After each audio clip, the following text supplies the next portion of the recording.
Behind every coin is a choice. Behind every banknote, a belief. And behind the vast complex machinery of modern economics is power. Not just the power to buy, but the power to shape, to rule, to decide who thrives and who kneels. Welcome to today's journey. Money as Power, a Machiavellian look at modern economics. We're not just talking dollars and cents, we're digging into the philosophy of power, where Niccolò Machiavelli, Nietzsche, and even Marx cast long shadows across our financial systems. This is the side of economics you weren't taught in school, where money is not neutral, but weaponized, where virtue and ambition clash, and where every transaction hides a subtle negotiation of control. If you enjoy deep dives like this, be sure to subscribe, leave a like, and drop a comment below. I read them all. Now, let's begin. I'll take it in segments to help it sink in deeply. Segment 1. The Machiavellian premise. Money is control. Machiavelli, history's master of political realism, never wrote directly about money markets. He didn't chart stock fluctuations or analyze interest rates. Yet, his shadow falls across every trading floor, every boardroom, every backroom deal on Capitol Hill. His insights into power, control, and human ambition lead into every corner of our modern financial world, even if he never uttered a word about hedge funds or central banks. In The Prince, Machiavelli penned a line that is echoed through centuries. It is better to be feared than loved, if you cannot be both. Now, let's play with that. Let's bring it into the present day. Swap feared with funded. Swap loved with liked. Because in today's world, it's better to be funded than liked. Control, in our time, flows not from swords or thrones, but from capital, from money. Whoever holds the purse strings holds the reins. Nations once fought over territory. Now they compete for markets. Kings once ruled by divine right. Now billionaires rule by market share. Money doesn't just buy luxury anymore. It buys leverage, influence, access. Think lobbyists shaping legislation. Think campaign donations steering policy. Think billion-dollar acquisitions that redraw entire industries. In modern Machiavellian terms, money has become the most elegant and subtle tool of domination. You don't need to raise an army when you can fund one. You don't need to silence your critics when you can simply own the platform they speak on. And the brilliance of it, the breathtaking sleight of hand, it doesn't even look like power. It looks like success. A well-cut suit, a corner office, a net worth with too many zeros to count. It's prestige dressed up as merit, domination dressed up as innovation. The prince of today doesn't wear armor. He wears a blazer and gives TED Talks. So while Machiavelli may not have written about Wall Street, Silicon Valley, or the IMF, the spirit of his writing is alive and well, because the game hasn't changed. It's just gotten more sophisticated. Less sword, more spreadsheet. Less kingdom, more capital. In the end, the lesson still holds. If you want to rule, don't just be feared. Be funded. Segment 2. Nietzsche and the Will to Wealth. Friedrich Nietzsche, the sharp-eyed philosopher of individual will and unflinching self-examination, once warned us of the dangers of the herd mentality, that very human tendency to move with the crowd, to choose comfort over courage, and to adopt convention over conviction. He saw, even in his own time, how easily we trade our authenticity for acceptance, how quickly we fall into the rhythm of what is popular, not what is purposeful. Now imagine Nietzsche walking into our modern world, where your value is increasingly measured in dollars, where likes and follows are confused for love and respect, and where careers are designed not around calling, but cash flow. What would he say in a world where your worth is tethered tightly to your net worth?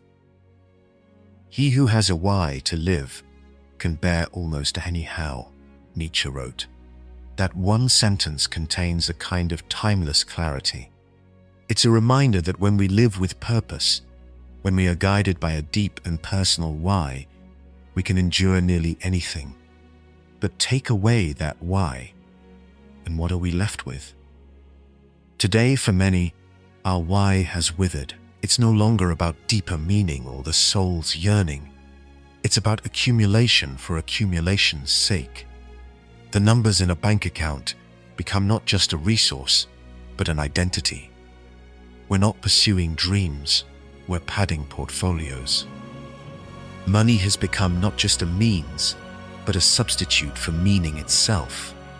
And that, Nietzsche might argue, is not capitalism. It's not even ambition. It's something hollow. It's spiritual anemia, a slow, quiet starvation of the soul in the name of success. He would ask us, perhaps uncomfortably, is your pursuit of wealth really yours? Is it born from your unique will to power, your deeply personal call to shape your life in a way only you can? Or are you just another person sleepwalking through a dream that isn't your own, hypnotized by what everyone else seems to want? Nietzsche didn't write for the faint of heart. He didn't want us to follow him. He wanted us to follow ourselves, to question everything, especially what we think we want. He believed in becoming who we truly are, not who the world tells us to be. So, ask yourself, not as a slogan, not as a social media prompt, but as a serious, soul-level inquiry. What is your why? And does it belong to you? Because in a world that rewards conformity, the act of thinking, choosing, and living for yourself may be the most radical and necessary thing you can do. Segment 3. Marx. Money as alienation. Let's bring Karl Marx into the room for a moment. Not just the revolutionary, not just the economist or philosopher, but the man who stared straight into the heart of capitalism and saw something most of us are still trying to name. For Marx, money wasn't just paper or coins, and it wasn't simply a tool for trade. It was something much more insidious. It was a force of alienation, a wedge driven between people and the things they create, a wall that rises quietly between who we are and what we do. He once said, "Money is the alienated essence of man's labor and life." And when you sit with that sentence, really sit with it, it's haunting. Because what happens when your labor no longer feels like yours? When your hours, your thoughts, your energy, all of it are handed over in exchange for a wage. Suddenly, your time isn't yours. Your worth becomes measured not in who you are, but in what you produce. Your job title becomes your name. Your output becomes your identity. And in that slow transformation, something very human slips away. Marx saw this coming long before most of us could imagine it. He wasn't just launching a political critique. He was issuing a warning, a kind of moral and spiritual alert. He envisioned a world where money stops being a neutral medium of exchange and becomes something more, something closer to a god.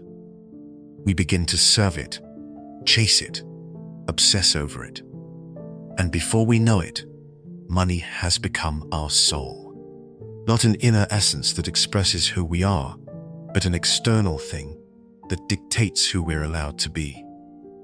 Think about the way we talk about success today. Think about how tightly we've wrapped identity around wealth, status, and productivity. We don't just ask, "What do you do?" We mean, "How much are you worth?"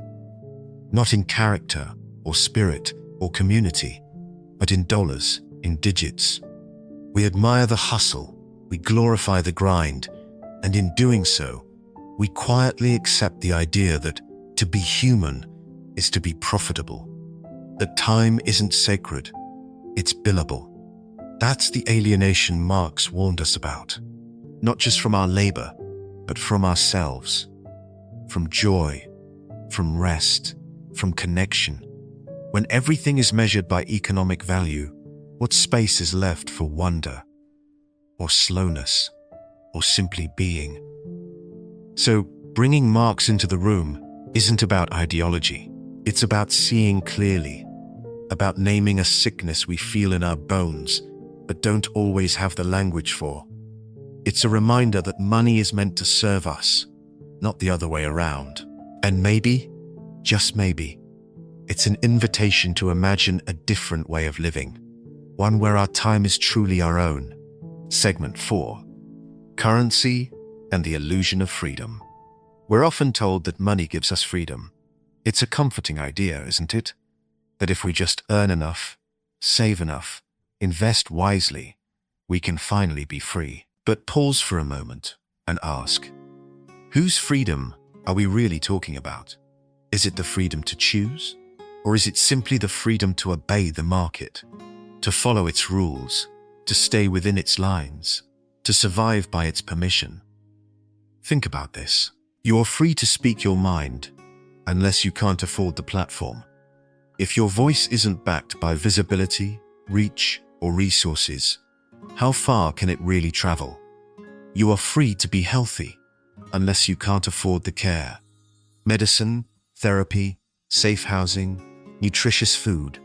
These are not just nice-to-haves. They are the very foundation of a dignified life, yet they are rationed by price tags. You are free to rest, unless you can't afford to stop working. Many people don't burn out from a lack of discipline, but from a lack of options. Rest becomes a luxury, not a right. So what kind of freedom is this? The kind that bends to your bank balance? The kind that dissolves the moment you fall behind on payments? If that's freedom, it's a fragile one, because the freedom that money buys is always conditional. It's a leash, not wings. You may walk further than others, but you're still tethered to the economy, to the job, to the constant pressure to do more, earn more, spend more. But there's another kind of freedom, one that's not bought, but built. The ancient Stoics spoke of this. They saw freedom not in wealth or status, but in mastery of the self. Epictetus, born a slave and later a philosopher, once said, "Wealth consists not in having great possessions, but in having few wants." That hits differently, doesn't it? Because maybe real freedom doesn't come from accumulation, but from release. From needing less. From knowing that your worth is not defined by what you own, but by what you can live without. True independence might not require more money, more things, more approval, but less. Fewer cravings, fewer fears, fewer illusions about what actually makes life meaningful. So when you hear that money brings freedom, question it. Freedom for what? Freedom to do what? And at what cost? You might find that the most radical kind of freedom is the one that asks for no permission and makes no demands. The kind that lives quietly inside you, steady and unshaken, no matter what the market says. That's the freedom worth seeking. Segment 5. The power game. Soft tyranny of the rich. We're often told that money gives us freedom. It's a belief so deeply woven into modern life that we rarely question it. But today, I'd like you to ask yourself, whose freedom are we really talking about? Is it the freedom to choose, or is it the freedom to obey the market? Let's take a moment to consider how this supposed freedom plays out. You're told you're free to speak your mind. But what happens when the cost of a platform, the algorithm, or even basic access to the internet becomes a barrier? Does your voice still carry if you can't afford the microphone? You're told you're free to be healthy. But what does that mean in a world where care, medicine, and time to heal come with a price tag? Can you really claim that freedom if you can't afford a doctor's visit or a day off work? You're told you're free to rest, but when your survival depends on punching the clock, working 2 or 3 jobs, juggling responsibilities with no pause. When can you actually rest? And if you can't stop working, are you really free? The freedom that money offers is, in truth, a conditional kind of freedom. It's a freedom with strings attached, strings held by markets, employers, landlords, insurers. It is a freedom granted only if you can pay the price of admission. And for many, that price is too high. But the ancients saw freedom differently.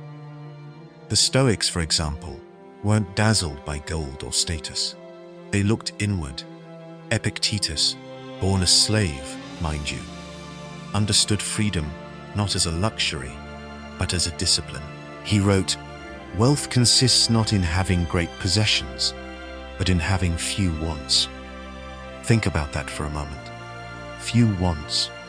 What if real freedom isn't about acquiring more, but needing less? It's not glamorous. It doesn't sell products. But there's a profound kind of power in self-mastery. The kind of freedom that doesn't waver with the stock market, or depend on your job title, or fluctuate with your bank account. It's the freedom that comes from knowing who you are, what you value, and being content with enough. So the next time you hear someone say that money buys freedom, pause. Ask yourself, freedom from what? Or freedom for whom? Because true independence might not lie in the accumulation of wealth, but in the quiet, deliberate choice to want less and to live more. Segment 6. The modern Machiavellians, CEOs, influencers, and bankers. Today's princes don't wear crowns.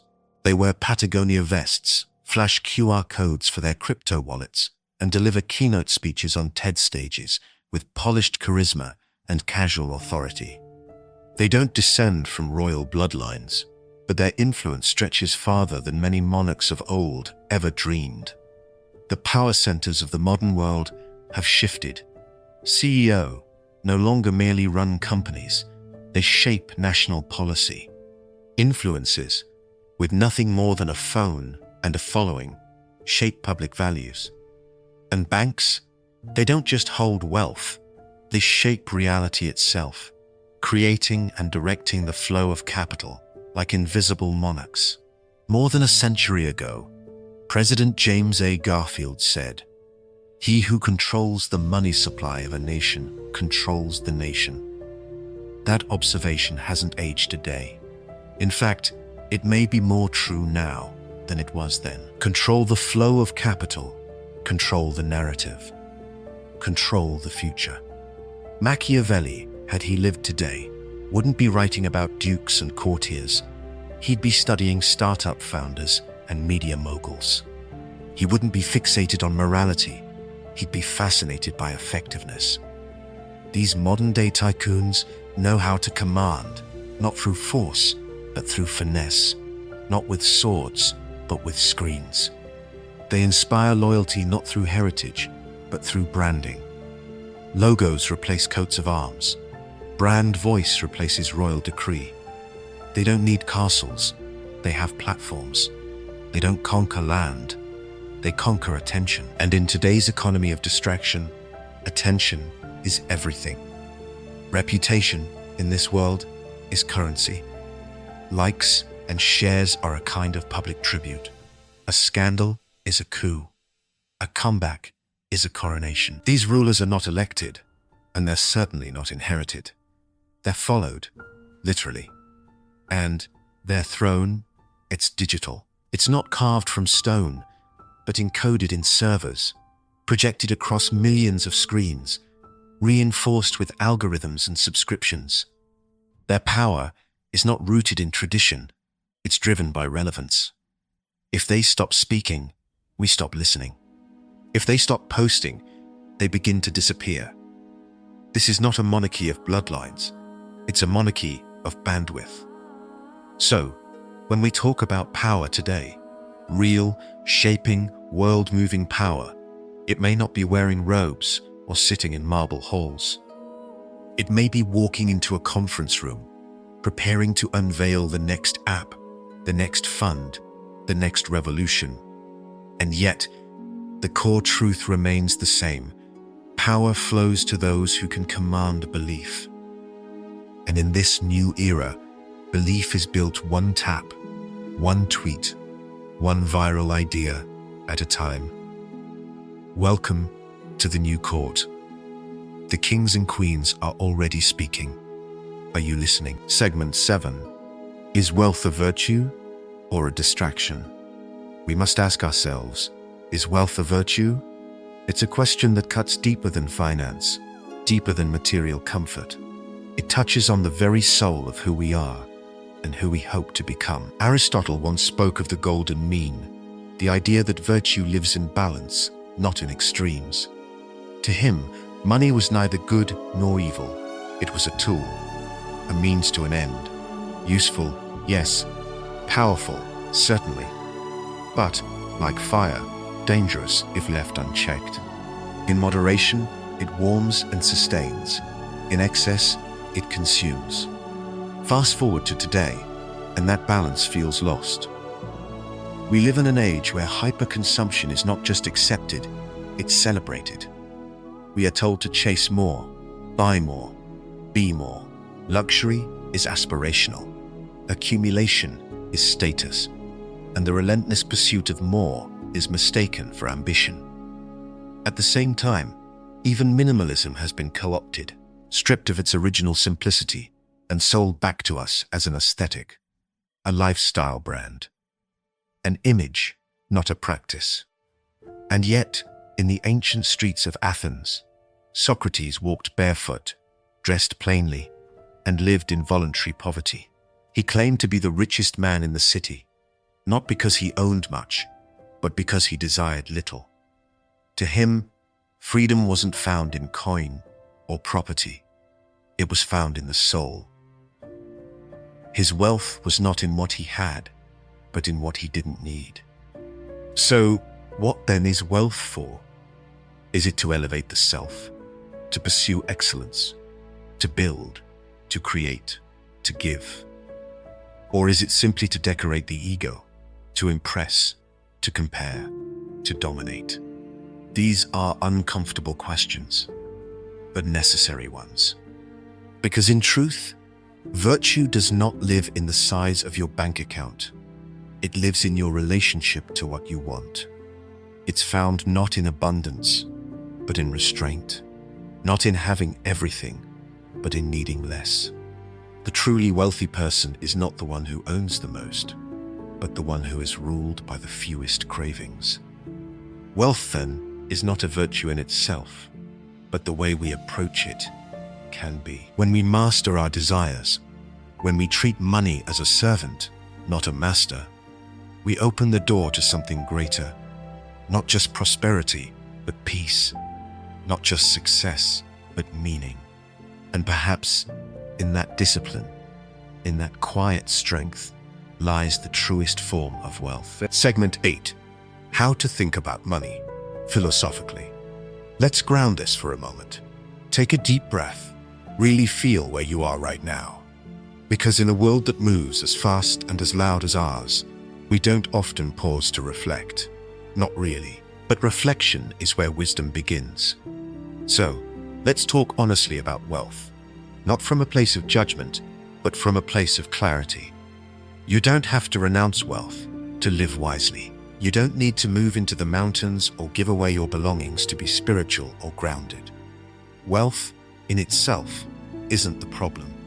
The problem, if there is one, lies in how we relate to it.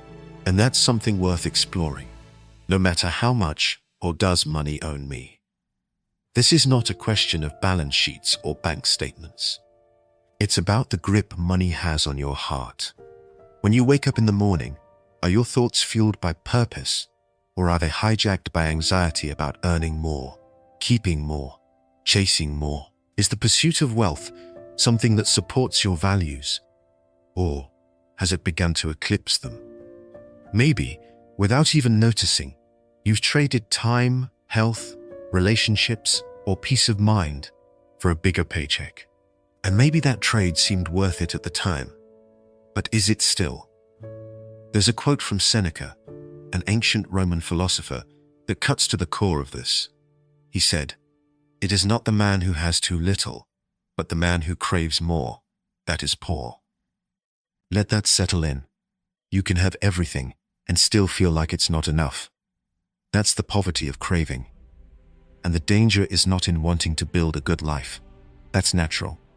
The danger is in becoming so consumed by the chase that you forget what that life was supposed to feel like in the first place. Use money. Don't let money use you. Let it be a tool, not a master. Let it serve your values, not shape them. And above all, don't let the pursuit of wealth cost you your soul. Because no amount of money can replace the peace that comes from living in alignment with who you really are. So, ground yourself, be honest with yourself, and remember, the richest life is not the one with the most, it's the one that feels most true. Segment 9, the new Renaissance. Reclaiming money as a tool. Imagine this, we need a new Renaissance, not one rooted in art or science alone, but something deeper, something that reclaims what we've lost in the chase. We need a cultural, economic, and moral rebirth, one where money returns to its rightful place, not as a master, but as a servant. Let that settle for a moment. For too long, we've built systems where profit is king, where success is measured in numbers, in margins, in excess. But what if we changed the metric? What if we dared to build economies not around extraction, but around purpose? What if we designed systems not to feed greed, but to fuel meaning? Imagine a world where wealth wasn't defined by how much you hoard, but by how much you contribute. Where the richest people weren't those with the most assets, but those who had given the most value to their communities, to the environment, to future generations. That may sound idealistic to some, but let me be clear, this is not naive. This is visionary. We are not prisoners of the systems we've inherited. We are their architects. And if we are willing, we can draw new blueprints. After all, philosophy has always been the soil from which civilizations grow. It's where values take root. Plato imagined a republic, an ideal society governed not by wealth or warfare, but by wisdom. Today, we imagine an economy with ethics, with heart, with meaning. An economy that asks not how much, but why. Not just how fast, but in what direction. And no, this revolution won't arrive with fire and fury. It won't shake the ground beneath our feet. It will come quietly. It will come with reflection, with conversations over dinner tables, with questions whispered in boardrooms, with a pause before the next transaction. Because the real transformation doesn't start with systems. It starts with us. With a question so simple, yet so powerful, it can shift the axis of our priorities. That question is this: what is money for? Sit with that. Because in our answer lies the future we're building. Segment 10, final word. Power, philosophy, and the wallet in your pocket. So, listener, now we arrive back to you. You've heard the stories, the ideas, the philosophies. Maybe they stirred something in you. Maybe they didn't. But now, we turn the mirror around. This is the part where it's not just about what's been said. It's about what you choose to carry forward. And so, let's look at something simple. Something you touch every day. Something that might seem ordinary. Your wallet. It's not just leather. It's not just fabric, metal, or a sleek digital screen. It is, whether you've noticed it or not, a moral compass. Every time you pull it out, you're not just making a transaction, you're making a declaration. It reflects what you believe, what you value, and in many ways, what you're willing to trade pieces of your life for. Because that's what money really is, isn't it? A crystallized form of your time, your energy, your choices. Every dollar you spend, every cent you save, every risk you take, it all traces back to your life force. So the question becomes, what are you funding? What are you fueling? Are you building the kind of world you'd be proud to live in, or just feeding a machine you don't even believe in? Use it wisely, not perfectly, not rigidly, but wisely, with awareness, with care, with the understanding that small choices add up to legacies. Spend with soul.